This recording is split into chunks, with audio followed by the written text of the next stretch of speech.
Bom dia a todos. A primeira coisa que eu queria fazer é agradecer ao professor Aurélio pela oportunidade de estar falando com vocês. É um tema tão importante que é sobre o futuro, principalmente a carreira profissional nossa e o nosso futuro financeiro, que é o motivo pelo qual vocês estão aqui com a gente. Bom, a primeira questão que eu queria comentar com vocês é de que futuro é uma palavra muito complexa, né? O que é o futuro? O futuro, efetivamente, é algo que está em nossa mente. A gente tem uma perspectiva de futuro. Alguns falam assim, o futuro é uma certeza, né? É uma certeza que haverá um amanhã. Haverá um amanhã é uma certeza para quem, por mais que provavelmente para todos que estão aqui me vendo, há a incerteza do existir. Será que estarei aí amanhã? Será que viverei até amanhã? Porque o ser humano, vocês sabem, é o único que tem consciência de que em algum momento ele vai parar de existir, mas ele não sabe quando que isso vai acontecer. Então, isso gera um dilema profundo em relação à existência. Por isso a nossa angústia em relação ao futuro, que será o amanhã. Então, amanhã é algo imprevisto, impreciso. Boa parte do amanhã é algo que a gente não controla por nós mesmos, por mais que estamos vivendo um período de muita ansiedade, em que as pessoas buscam desesperadamente controlar o amanhã, ter algum tipo de controle sobre o futuro. E o controle sobre o futuro, ele tem uma linha muito tênue, muito fina, uma divisão muito pequena entre a responsabilidade de você pensar no futuro e a ansiedade de você antecipar o futuro. Então veja aqui já temos uma questão importante para a gente conversar, né? Existe aí uma linha muito tênue, algo muito fino que separa a preocupação com o futuro, que é importante, a gente pensar que o que a gente faz reflete no futuro. E aquela preocupação de viver o futuro, a angústia de viver o futuro, a ansiedade. O que é o ansioso, né? O ansioso é alguém que vive hoje ou amanhã. É alguém que está vivendo o que ainda não aconteceu. E o que é alucinante, e a mente humana pode fazer isso, viver a tal ponto o que não aconteceu, que se perde das questões presentes, que de repente não percebe o que são as questões presentes. Então a gente tem que lembrar que a preocupação com o futuro, ela é importante, fundamental. Viver o futuro, antecipar, se angustiar com o futuro, é uma doença. Aonde está o equilíbrio nisso tudo? É exatamente sobre isso que eu quero conversar com vocês hoje. É exatamente sobre esta questão que eu gostaria de trabalhar com vocês hoje. Então nós vamos começar pelo seguinte.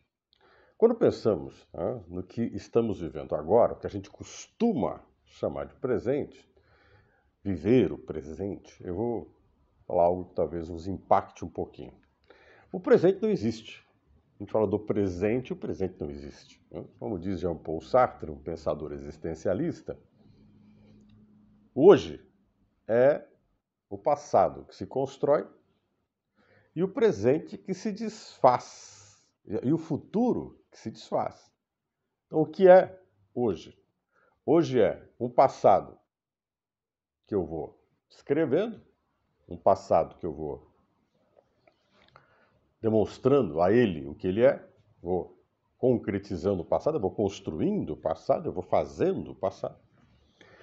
E ao mesmo tempo, eu vou desfazendo ou cumprindo o futuro. Então o presente não existe. O que nós estamos é numa linha de deslocamento constante, no qual cada minuto vivido é um passado construído e um presente acabado. Um presente que se desfaz. Um futuro que se desfaz, desculpe. Um futuro que se desfaz. Então, a cada momento, eu estou cumprindo ou não o que eu penso do futuro. A grande maioria das pessoas não vê assim. A grande maioria das pessoas vê o presente como um tempo determinado. Quanto que é o presente? O presente é 1 hora? 2 horas? Um dia? 24 horas? É uma semana? 7 dias? É um mês? O que é o presente? O presente, objetivamente, ele não existe. O presente é, a cada segundo, Por exemplo, eu aqui falando com vocês, a cada segundo que eu estou falando com vocês, eu estou construindo o passado e estou desfazendo o futuro. Quando terminarmos aqui, eu terei conversado com vocês. Eu terei falado com vocês. Então não existe essas coisas de eu tenho que construir o futuro, tenho que pensar no meu futuro. De uma certa forma, você faz o passado e você constrói o seu futuro a todo momento. Todo momento. Mas isso não deve ser angustiante, né? Por quê? A angústia que deve existir disso é de que nós somos fundamentalmente donos de nossa vida. A cada momento que estamos vivendo, nós somos donos da nossa vida. A nossa vida é nossa, ela é intransferível, ela é nossa. Se ela é nossa, não há como passar a ninguém a responsabilidade da minha existência. Eu sou o senhor do meu destino. Eu sou o senhor da minha vida. Não há como transferir a minha vida para outra pessoa. E se eu faço uma avaliação de que fiz coisas erradas, o meu passado me condena em algumas coisas, o futuro pode me absolver. O futuro pode me absolver. O hoje pode me absolver do passado, porque o hoje é a construção do futuro. Então podemos dizer que tudo que nós vivemos e consideramos que é preciso mudar ou não, manter ou não, é uma decisão que nos cabe. É uma decisão que cabe a nós e não às outras pessoas. Por mais que as minhas decisões nem sempre vão acontecer da forma que eu queria que acontecesse. Eu não domino a totalidade do meu futuro.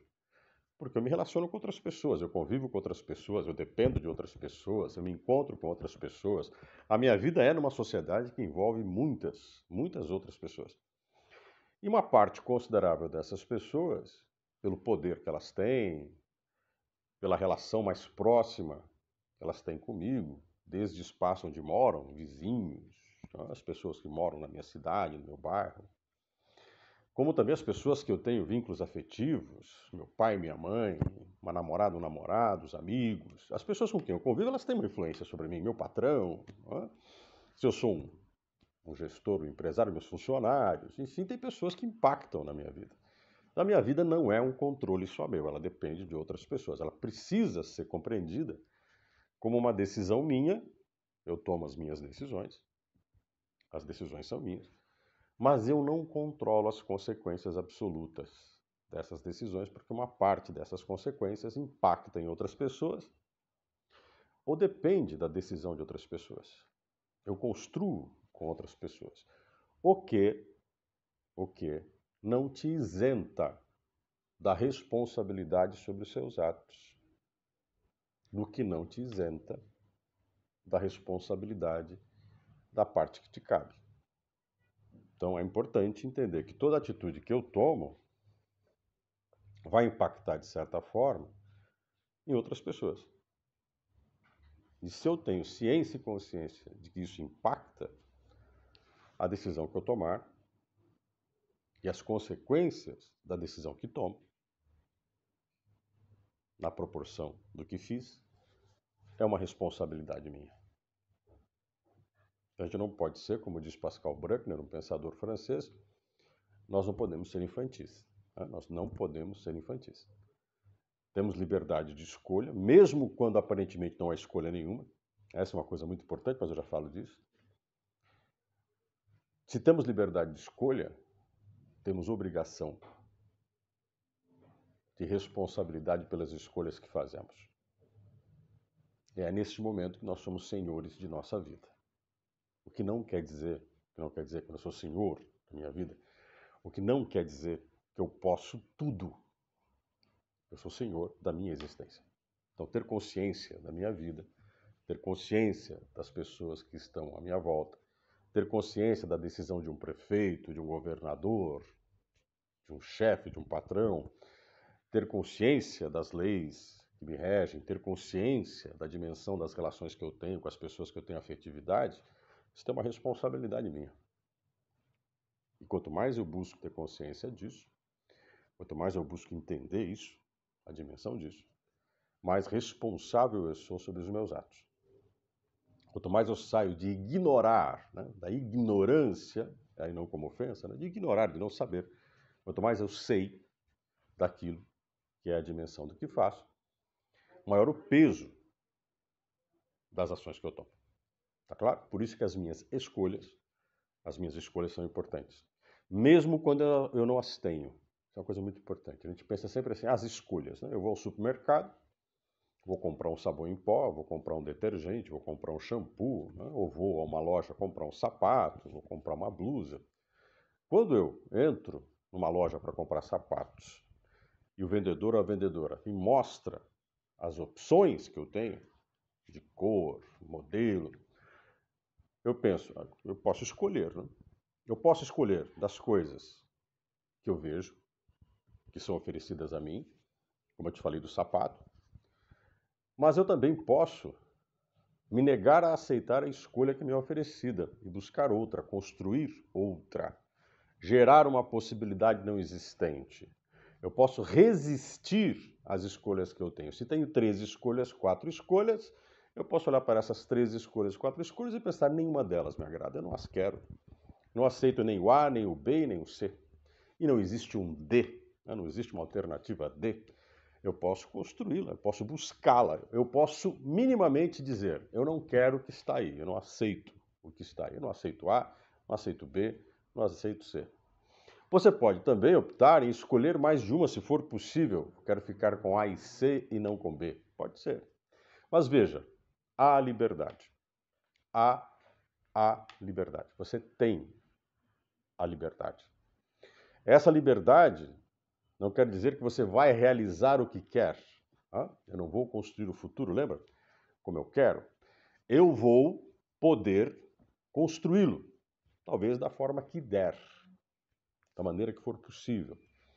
Na dimensão do que eu compreendo como futuro, da consciência, lembra? Que eu tenho das relações à minha volta, das pessoas, do poder, das leis. Quanto mais ciente, mais consciente, eu percebo mais opções.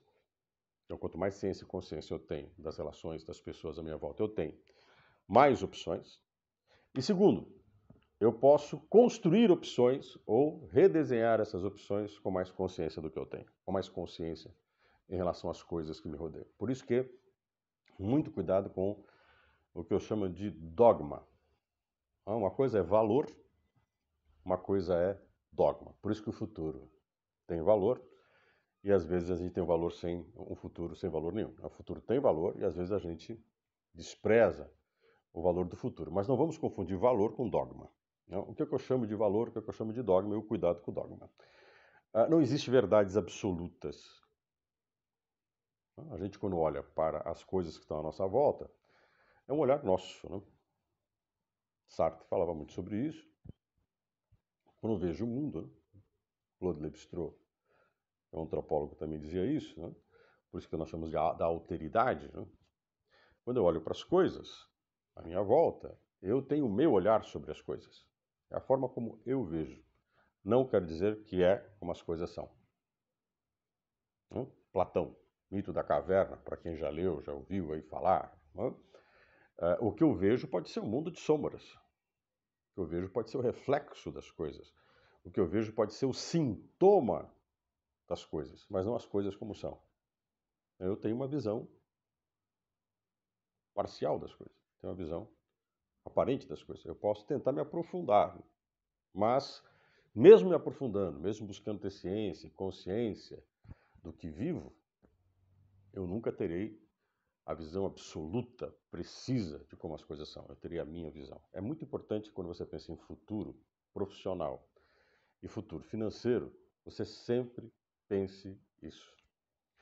Eu sou, talvez, a pessoa mais suspeita de me avaliar. Mas não é o outro que sabe mais sobre mim. Vamos lá? Eu sou a pessoa mais suspeita de me autoavaliar, mas não é o outro que tem a verdade sobre mim.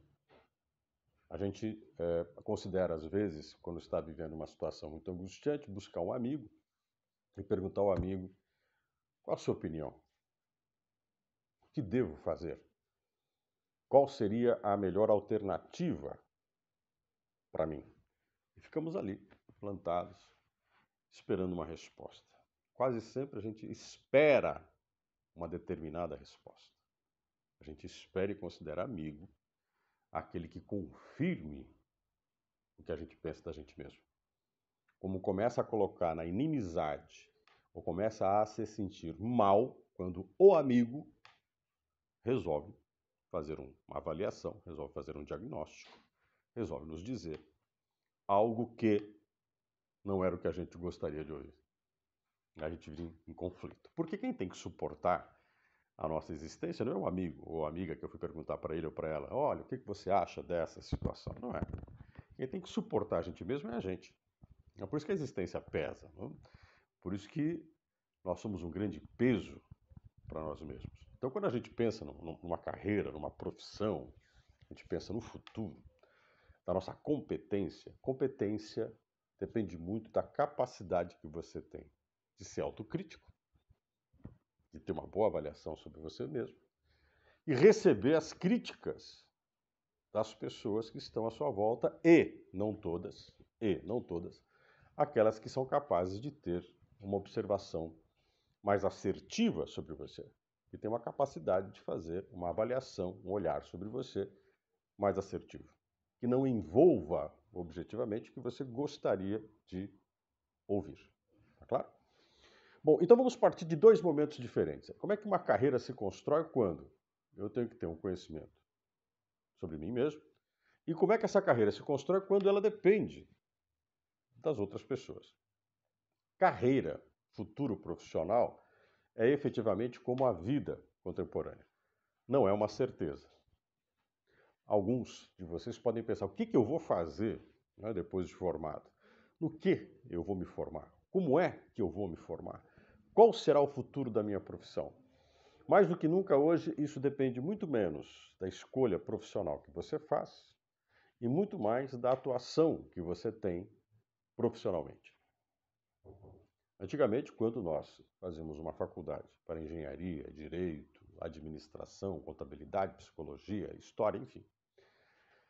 Se eu quisesse ser professor, por exemplo, uma carreira que eu gosto muito, que faz parte da minha vida profissional também, pensava, vou ser professor a vida inteira e o mesmo professor de sempre.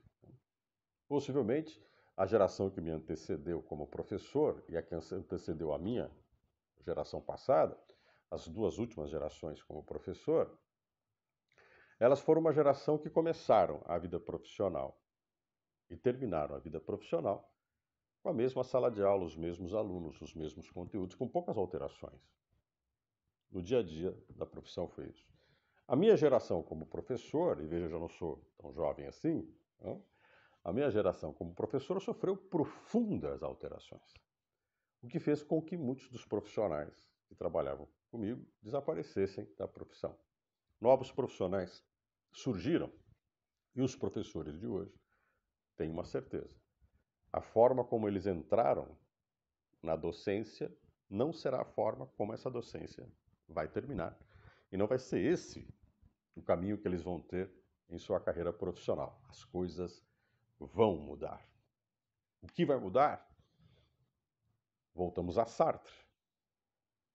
Vivemos a construção do passado e vivemos o desmanche do futuro. Nós vamos desfazendo o futuro. Logo, quanto mais consciência tenho do mundo que estou vivendo, do contexto que estou vivendo, da condição que estou vivendo, melhor decido as opções que vão surgindo ou posso construir novas opções. Posso reorganizar novas opções. Logo, a carreira profissional é uma atenção constante ao papel que exerço economicamente, socialmente e as condições que tenho para exercer e as pessoas que estão envolvidas nisso. Os meus alunos mudam o tempo todo. O ambiente tecnológico da educação muda o tempo todo. Não estou falando só do conteúdo. Nós temos que sempre estar atentos aos novos conteúdos. Também. Mas nós temos que estar atentos à capacidade de comunicação desses conteúdos. Todas as carreiras são assim. Nos formávamos no direito, no passado, ao advogarmos, as condições de advogar eram efetivamente as mesmas durante décadas. Hoje o direito está reduzindo o papel do advogado, parte considerável do que o advogado faz se terciariza, inclusive até computadores, e a robótica já faz muita coisa que os advogados faziam, e os advogados estão tendo que repensar para que eles servem. Na mesma forma, arquitetos, engenheiros, contadores. As profissões estão se reorganizando. Algumas profissões vão desaparecer nas próximas décadas. Estão aí literalmente sumindo. Alguns profissionais que nós temos hoje são animais em extinção, ou desculpe, são profissionais em extinção. E não é porque são profissões em extinção que aquele que é formado nesta profissão vai desaparecer do mercado. Ele vai ter que se reorganizar o mercado e entender como que o mercado pode ser compreendido de outra forma. Voltamos à ciência e à consciência. Ele pode construir uma carreira fora das alternativas que lhe surgem, que lhe aparecem. Ele pode refazer completamente seu sentido do que é futuro e carreira. Enfim, quando falamos de uma carreira profissional, se preparem. Vocês que são jovens ou estão no caminho de uma carreira profissional no futuro, estão construindo o passado todos os dias para a caminho de uma grande incerteza, um grande ponto de interrogação. Que a resposta dele é menos importante do que a capacidade que vocês têm de, ao responderem, fazerem novas perguntas e gerarem possibilidades nesse futuro. Sócrates, filósofo grego, considerava que melhor que uma resposta é uma boa pergunta.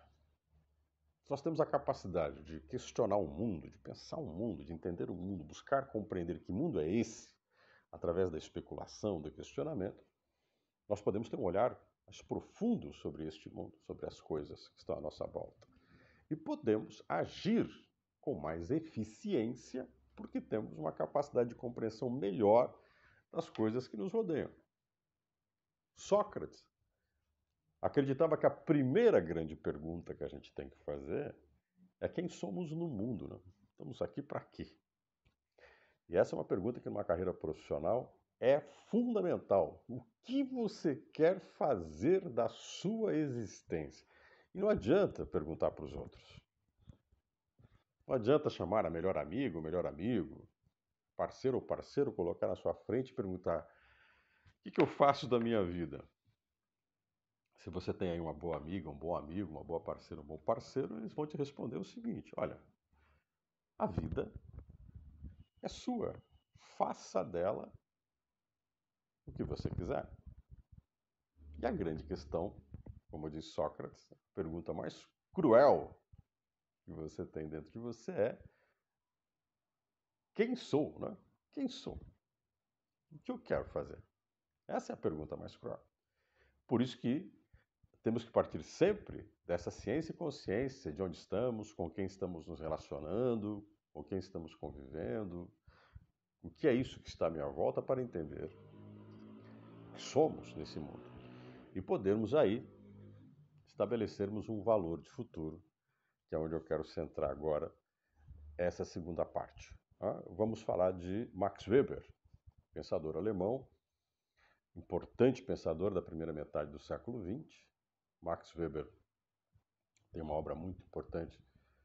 Quem quiser conhecer mais o trabalho de Max Weber, leia A Ética Protestante e o Espírito Capitalista, mas não só isso, né? Tem uma série de outros trabalhos. Economia e Sociedade, por exemplo, de Weber, que é muito importante, mas vamos a Max Weber. Max Weber, na concepção do que é a existência, ele dizia que o passado é os valores que carregamos, as heranças que temos, aquilo que acreditamos porque fomos formados nessa condição. O futuro é o sentido que damos para aquilo que estamos fazendo, o que buscamos com o nosso comportamento, aonde queremos chegar. Esse é o sentido. Logo, para Weber, quando eu quero construir o futuro, eu tenho que pensar também dos valores que estão dentro de mim para observar o que estou vivendo e aonde eu quero chegar com tal situação. E vocês querem ter sucesso financeiro, né? Bom, Weber tem uma colocação, talvez responda de maneira mais objetiva o que eu penso sobre educação financeira e sobre carreira. Do que você gosta? Faça uma reflexão. Do que você gosta? Você gosta do dinheiro ou você gosta das coisas que o dinheiro compra? O sucesso para você, o sucesso para você é poder ter ou ter. O sucesso para você é você colecionar coisas que mostrem para os outros que você é um vitorioso, ou você ter vencido todas as etapas e provas que mostram que você tem a vitória. Você conquistou a vitória. Aí você me pergunta, eu não entendi, Justo, explica melhor isso. Vamos voltar à primeira colocação. Você gosta do dinheiro ou você gosta das coisas que o dinheiro compra?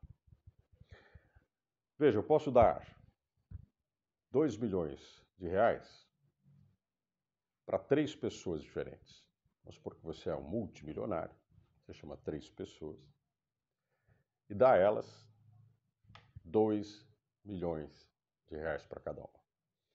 Essas pessoas têm a mesma formação acadêmica, vamos supor que todos eles têm o curso superior formado, se formaram na mesma área para ajudar no nosso exemplo, se formaram em economia.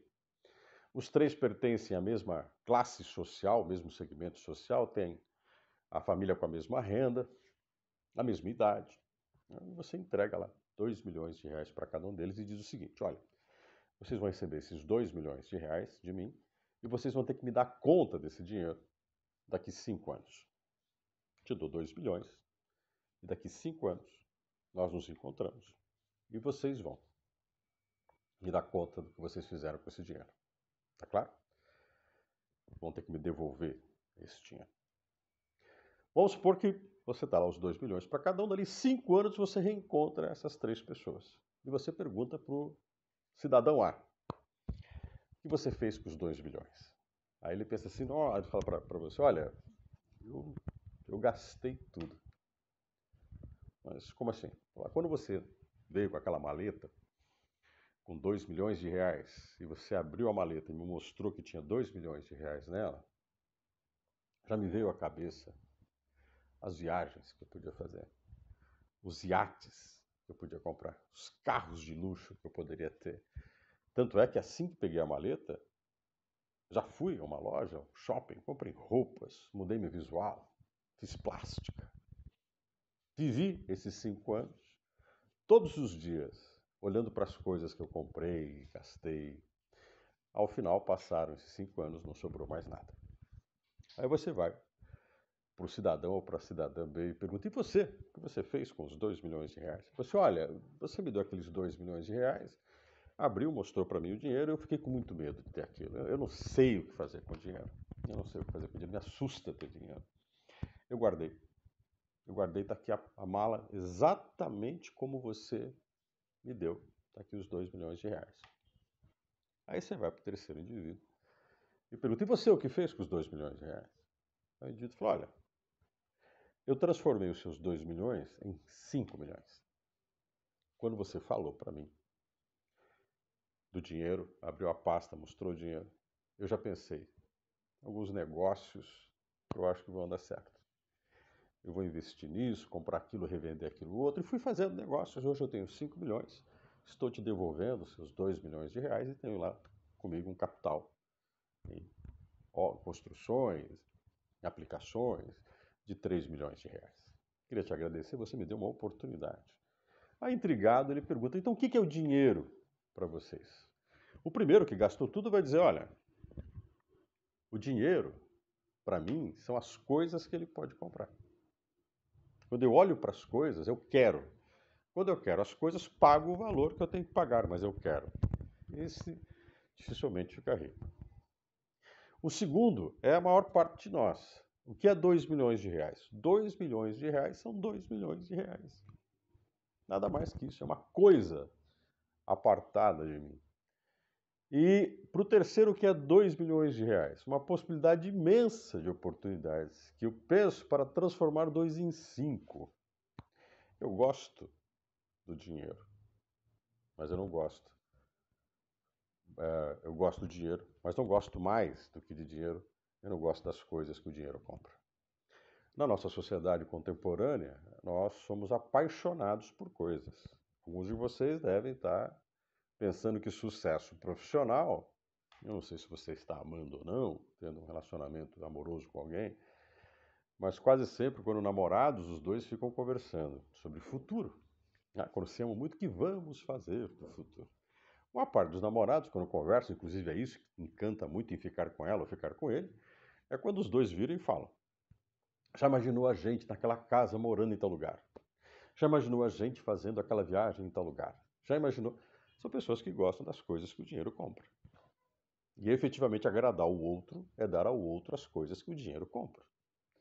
Você vai encontrar pessoas que se relacionam e perguntam: a gente pode gerar oportunidade, sempre tive vontade de investir nisso, queria muito trabalhar com tal coisa, queria transformar tal coisa em tal coisa.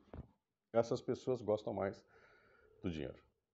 E quando eu falo em dinheiro, não pensem em dinheiro como uma coisa ruim, claro. Às vezes a gente costuma colocar o dinheiro como um monstro, como um demônio, né? Pense que dinheiro não é um fim em si mesmo, o dinheiro é uma possibilidade. O dinheiro é o exercício da relação entre o que eu quero, entre o que eu desejo e o que eu posso ter, materialmente, nunca humanamente. Uma coisa que a gente pensa no dinheiro, o dinheiro compra tudo? Olha, eu posso até te falar que sim, o dinheiro compra tudo.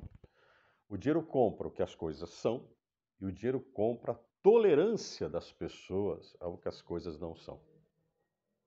Não pense você que muitas vezes na sua vida profissional, na sua carreira, você não vai conviver num lugar que você não gosta das coisas, que você se sente às vezes insatisfeito com o lugar que você está trabalhando, mas objetivamente você precisa do dinheiro.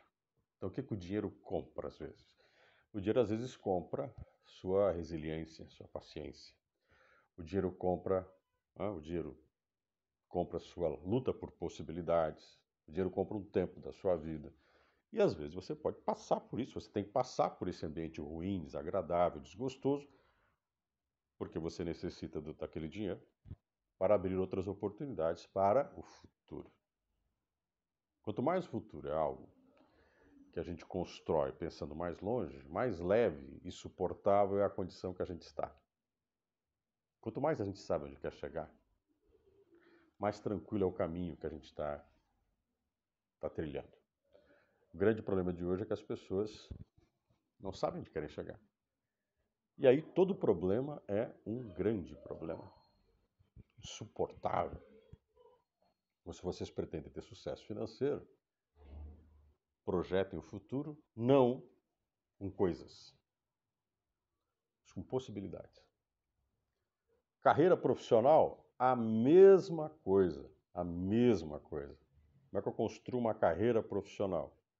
Uma carreira profissional eu construo quando eu exerço ela, fazendo com que ela me construa possibilidades. Nem que você não opte. Pode de repente dizer assim: eu estou bem onde eu estou. Ou não era bem isso que eu queria, lá atrás até estava pensando em fazer tal coisa, mas agora que estou aqui para decidir se quero mesmo, acho que eu não quero não, eu quero continuar fazendo tal coisa. Isso é legal, você pode. Mas é a possibilidade que nos dá a competência de valorização de quem nós somos.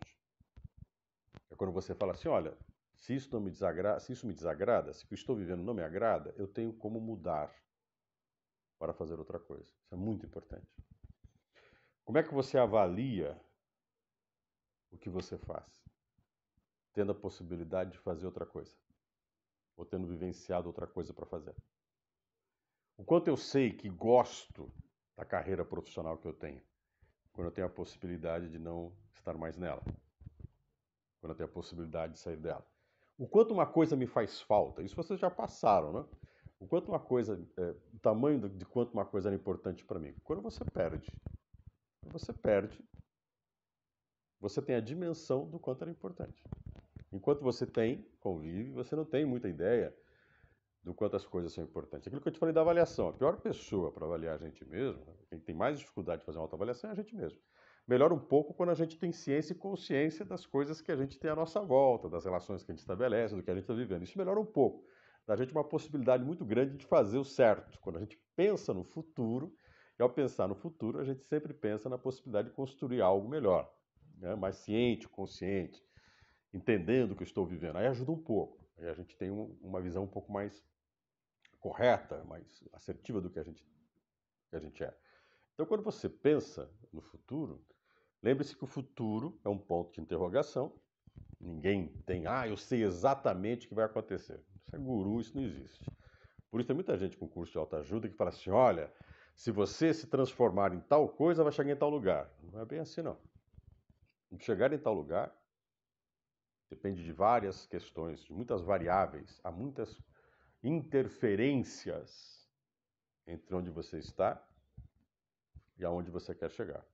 Algumas dessas interferências, uma parte considerável delas, podem ser previsíveis, se você tiver ciência, consciência das coisas, das relações, conhecer bem, você pode até prever etapas, por isso que planejamento, vamos planejar. O planejamento tem que ser muito flexível para entender que certas variáveis você não domina.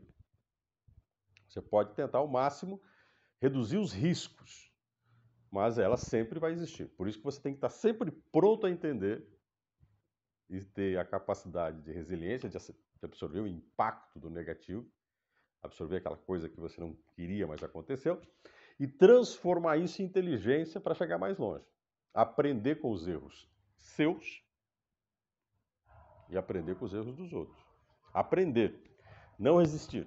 Tem gente que resiste, tem gente que quando vê uma situação que o dificulta, que vira um bloqueio, uma barreira, que tira ele do caminho que ele queria seguir, tem gente que reage, resiste, não aceita, negacionismo. Tem gente que reage, já vai para o extremo, agride, quer largar tudo, não quer mais fazer nada. E tem alguns que aprendem, que seguram um pouco, aguentam o impacto, fazem uma reflexão do porquê aconteceu isso, o que levou essa situação a acontecer, como é que é isso, e refazem o seu trajeto. Às vezes tiram a pedra do caminho, retomam. Às vezes fazem um desvio. Às vezes destroem a pedra e ajudam a pavimentar melhor o caminho que segue. É aquilo que eu te falei. Quando eu não tenho alternativas, eu crio. E quando aquilo que bloqueia a minha alternativa parece que vai me parar, eu uso aquilo a favor de mim mesmo. Mas para isso, repito, eu tenho que ter um olhar muito racional, muito ciente, muito consciente das coisas e entender que o que eu estou vendo é o que eu estou vendo. A forma como eu vejo a minha carreira, a forma como eu vejo o meu futuro é o que eu estou vendo. Que os outros podem não ver da mesma forma. Por isso que a gente pode transformar conflitos em possibilidades.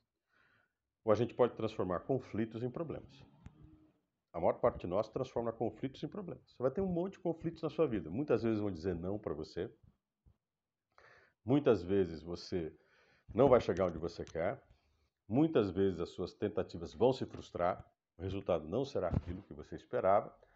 Mas quanto mais você aprender com cada uma dessas etapas, você vai avaliar se realmente você quer chegar lá. Isso é muito legal, muito importante. Como é que sei que eu quero? A quantidade de gente que ficou na minha frente, eu fui tirando. A quantidade de coisas que aconteceram, eu fui tirando da minha frente para chegar lá. Eu resisto. Isto mostra o quanto você quer uma coisa. Isso é muito importante. Outra ilusão que a gente tem. Eu vou estabelecer, vou colocar um quadrinho lá na minha parede e dizer assim, eu quero daqui 5 anos estar em tal lugar. Ficar olhando para aquilo. Isso não adianta. Isso ajuda a lembrar.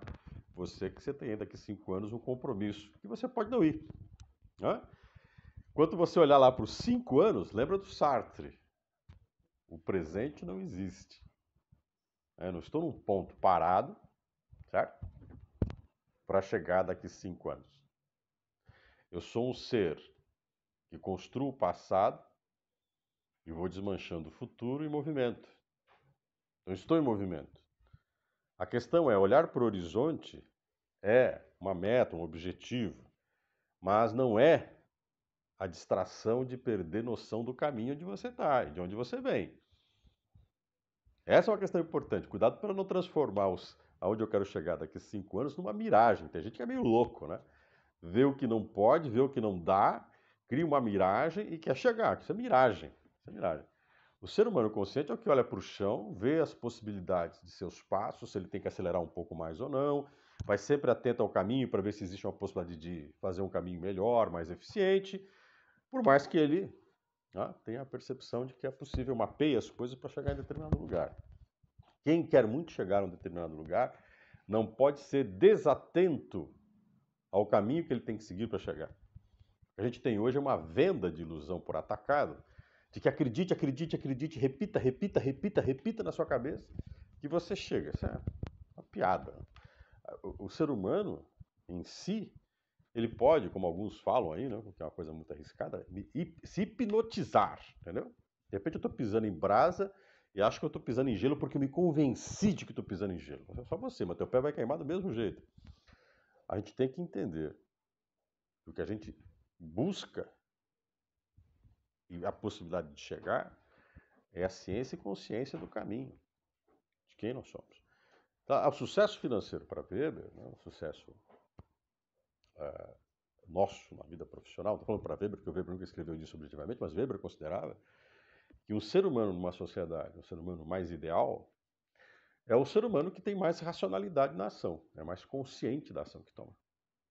Ele tem melhor percepção das coisas que ele vive. Ele não gera expectativas, valores tolos, e fica esperando do futuro que o futuro não pode me dar.